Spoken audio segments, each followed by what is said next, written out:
Good afternoon, morning, or evening, or whenever you're watching this. It just came out 5 minutes ago through ESPN that Doc Rivers has now been fired by the Los Angeles Clippers. Um, I can't say I'm surprised. He lost a 3-1 series against the Denver Nuggets. Can't really say I'm surprised. Players weren't playing well for him.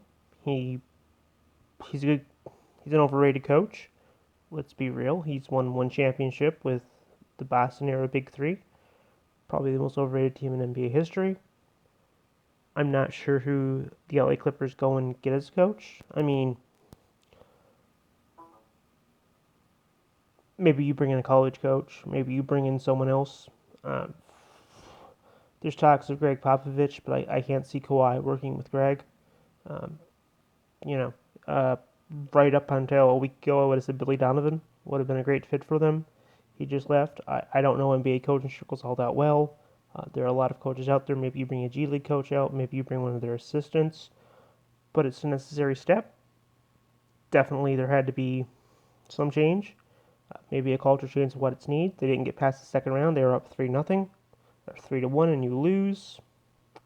You got to be accountable. Hopefully, this wakes up the players. I'm not really a huge Clippers fan, but I understand it. I don't know who you bring in now. I don't know who's on the market, but I understand you can't. This was supposed to be their year. This was supposed to be the we want Kawhi and Paul George to be a culture change, and we couldn't make it out of the second round. We were up 3-1, and you lose to the Denver Nuggets. Uh, you're not even in the conference finals, and for a franchise that's never been in the conference finals, that's bad. The Clippers in their entire history has one MVP, and that's Bob McAdoo, and that's when they were back in Buffalo. I totally get it. I totally understand why owners want to fire him.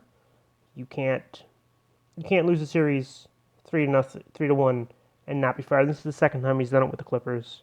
Now I understand you keeping him around, but if I was the owner and the GM, I would make the same decision. I don't think this is the only move that the Clippers make this offseason. Um, I don't know who they're going to bring in. I don't know who would want that job.